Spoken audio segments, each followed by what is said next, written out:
Kate et William se sont disputés avec Charles III avant le couronnement.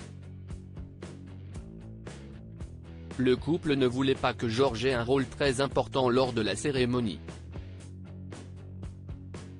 Charles III n'était pas d'accord avec son fils et sa belle-fille. Il a finalement été décidé que George serait page d'honneur. Si les Britanniques lui préfèrent le prince William, Charles III s'entend plutôt bien avec le couple qui héritera de son trône. En mai dernier, une rumeur persistante prêtait pourtant des relations de plus en plus fraîches entre le roi et sa belle-fille. L'actuel monarque ne supporterait pas d'être écrasé par la popularité de Kate Middleton.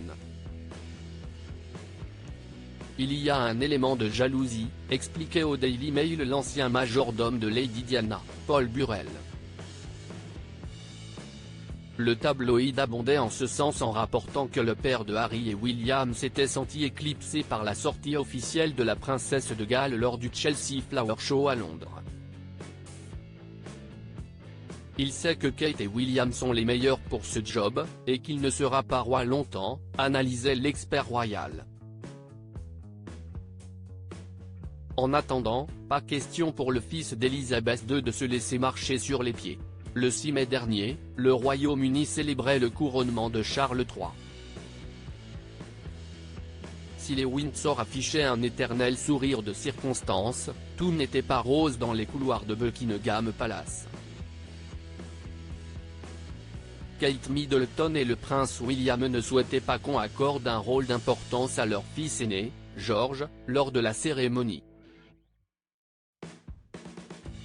Interrogé par le Daily Express, le commentateur Tom Quinn évoque un débat sur la question de savoir si George devait jouer un rôle plus formel 2 mois avant le sacre.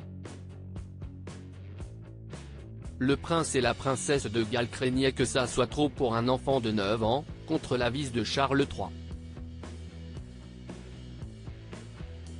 À l'issue du clash, il avait été décidé que le grand frère de Louis et Charlotte officierait en tant que page d'honneur.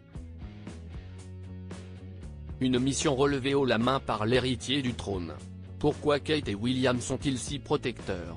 Le prince et la princesse de Galles ne souhaitent pas impliquer précocement leurs enfants dans les affaires de la couronne britannique. Selon Tom Quinn, leur accrochage avec Charles III fait écho à la façon dont William et Harry ont parfois été amenés à assister à des événements formels auxquels ils n'auraient pas dû assister. À commencer par l'enterrement de leur mère, Lady Diana. On se souvient encore les voir marcher derrière le cercueil de leur mère alors qu'ils n'étaient que des enfants.